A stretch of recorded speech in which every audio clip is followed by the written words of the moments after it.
Welcome to Sports Guy Talking. I am Dustin Tran, your host, as I am joined by guest RJ Rennie today to debate about whether or not the Cavaliers will be able to overcome a 3-1 deficit in their first round matchup with the Knicks. The Cavs have been struggling in their last two games as their offense has been struggling. The Knicks have not been great on offense, but their defense has been spectacular so far in the series. Before I say anything else though, I want to present you guys with a topic question. So, here it is. Will the Cavaliers be able to overcome a 3-1 deficit against the Knicks?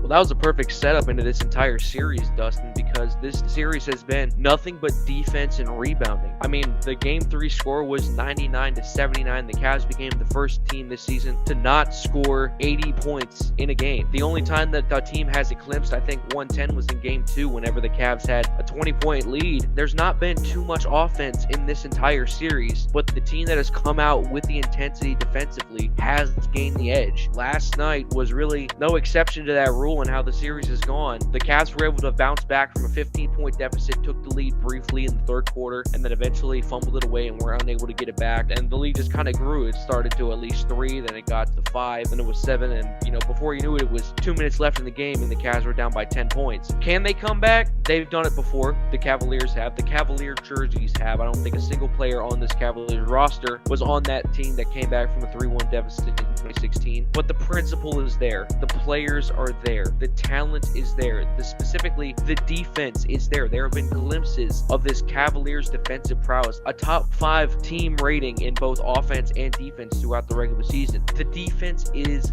there. It's their first playoff run for a lot of these guys. If for some reason the moment is too big and the Cavs go home in the first round, you'll be seeing this team again. This is a very young team and they will be doing this for years to come. In my heart, I hope they can do it. They have 2 more home games. Their hardest test will be in Game 6. All of these will be elimination games, but I think with the crowd behind them, it will help. They've got to focus each game at a time, but Game 6 is really going to be the telling matchup. I think that they will have Game 5 because they'll have the home crowd behind them. Well, I'll say this about the Cleveland Cavaliers. I like the future. I like the current team that they have right now. They've got very good pieces. But as far as whether or not they can make a 3-1 comeback, I am not sharing the same confidence as you. And I get why you're sharing that confidence. It's because you're a Cavs fan.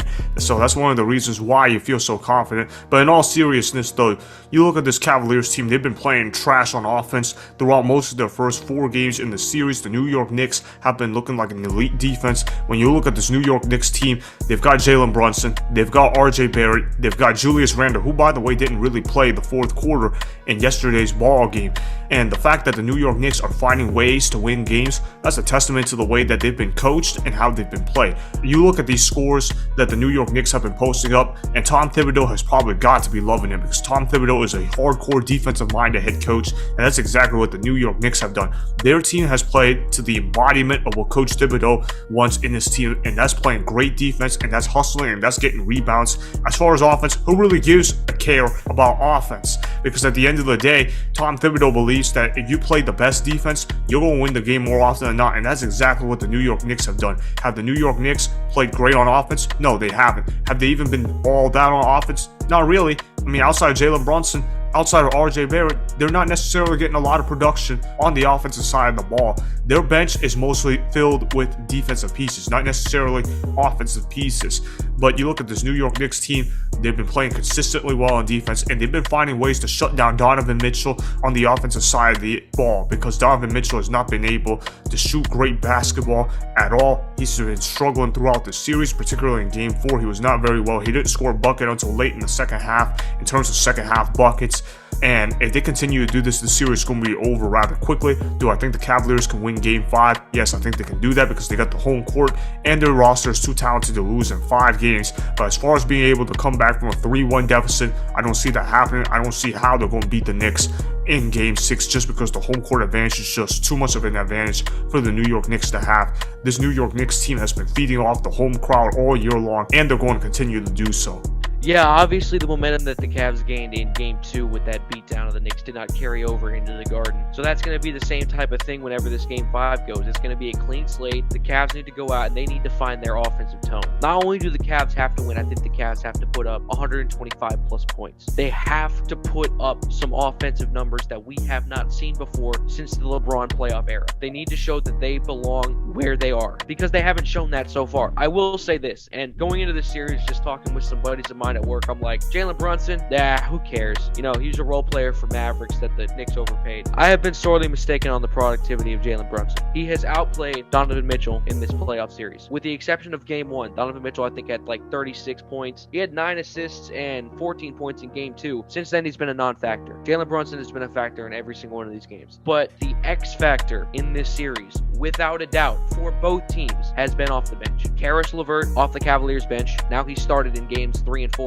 after how good he was in Game 2, but he started the series off the bench. And Josh Hart. I have never disliked Josh Hart until now because the pesky guy will not stop getting offensive rebounds from our guard position. This is a Cavaliers team that has 2 7-footers at its starting 4 and 5 spot, and they still can't get rebounds because Josh Hart comes in there and gets every single long rebound on top of 1 or 2 of those guys. The Knicks don't have a lot of size. They have Mitchell Robinson, who I think is 7'3" in his own right, but they have guards who rebound, and that has been the telltale story. Josh Hart had single-handedly handed the Knicks Games 1, and then several moments in Game 4 presented any form of a comeback. But Josh Hart was single-handedly responsible for Game 1 down the stretch in that one. So I will give the edge to the Knicks defensively and rebounding, as you said, but Josh Hart and Jalen Brunson specifically, those 2 players have been carrying the Knicks this entire series, and in those 2 pivotal games, Game 1 and Game 4, that could really have gone either way up until late, those 2 players are the ones that made the difference. And you know what's crazy as well? When you look at this New York Knicks team, they were on the verge of trading for Donovan Mitchell this past summer. They were about to execute a deal with the Utah Jazz before the Cleveland Cavaliers. They decided to go ahead and beat the New York Knicks to the punch for Donovan Mitchell. Now the New York Knicks have got to be feeling pretty good for themselves that they didn't trade for Donovan Mitchell, considering that he's been a no-show in this year's playoffs, while the New York Knicks are on the verge of going to the second round for only the second time in this century.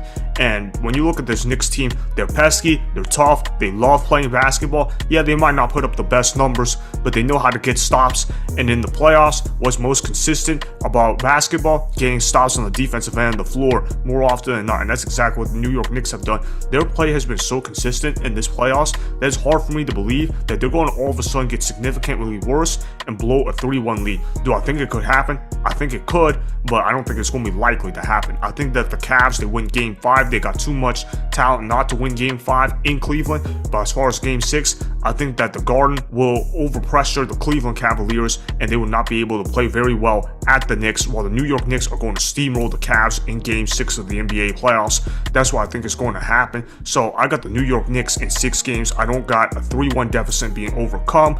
What is your official prediction? Unfortunately, I would probably have to agree. Here's what I'll say. If you're Donovan Mitchell, if you wear number 45 in the wine and gold, this is why you are here. If he doesn't put up 40 points in at least one of these last 3 games, then the Cavs are going home. I can see him putting up 30 points in Game 5. We need 40 from him in Game 6 because Darius Garland has really held his own, and this is his first playoff run. This is not the first playoff run for Donovan Mitchell, and right now he's getting carried by his first-time counterpart. If both of them come to play, the Knicks are in trouble. I won't say the Knicks will get worse all of a sudden. I will say the Cavs will reach their full potential because so far we haven't seen it. We saw a glimpse of it in Game 2, but it only amounted for like 114, 110 points. The full potential for the Cavaliers is 125, 130 points. And if both number 10 and number 45 show up in the same backcourt, most importantly in that pivotal Game 6, it's not that the Knicks will have gotten worse, it's that the Cavs will finally have gotten better and play to their potential, and then they will be able to take it to that home crowd in MSG. Interesting takes that you just spilled out right there. I see where you're coming from with that. I certainly think that Donovan Mitchell, he needs to get better. In this series, he has not played up to his potential in the NBA playoffs so far, which is really a shame because Donovan Mitchell has been capable of going off in the NBA playoffs, but he just hasn't done that in the series against the New York Knicks. Well, thanks for being on the show, RJ. Appreciate you coming on here. All right, make sure you follow his Instagram at LilBigMan55. That'll be in the description box below. Again, thanks for being on the show, bro. Thanks, Dustin. Always a pleasure. Oh yeah, definitely, man. All right, see ya, bro. Yup, bye. That was RJ Rennie that you guys just heard. Alright, so he believes that the Cleveland Cavaliers need to play better, but the fact is that they are going to be down 3-1 anyways, and he believes that they will not be able to overcome a 3-1 deficit against the New York Knicks. I'm going to go ahead and agree with that take as well. I do not think that the Cleveland Cavaliers will be able to overcome a 3-1 deficit against the New York Knicks either. I got the Knicks winning in Game 6 in the first round of the NBA playoffs. RJ agrees with me on that regard. However, we do see a pathway for the Knicks blowing a 3-1 lead, but that's going to start with the Cleveland Cavaliers getting better as a team and Donovan Mitchell finally playing up to the level that he is capable of playing, because so far he has not played at that level. Still though, it's going to be really tough to imagine the New York Knicks blowing a 3-1 lead to the Cleveland Cavaliers. So that is why the Cavaliers will not be able to overcome a 3-1 deficit against the Knicks. I got the Knicks winning Game 6 as they will win the series 4-2. Remember, go ahead and subscribe to Sports Guy Talking, like the video, and please comment down below. If you guys do that, I may shout you guys out in my Instagram story every Monday. That will be for the @DustinTran Instagram account. Make sure to follow me on Instagram @DustinTran and that Sports Guy Talking. Also, go follow me on Twitter @DustinTran. Again, go ahead and do those things that I just told you guys to go do. Hopefully, you guys enjoyed the content that was just produced. Peace out. I hope you enjoyed that video. Want more Sports Guy Talking, the home of great sports content? Make sure you click that subscribe button to get the latest from Sports Guy Talking.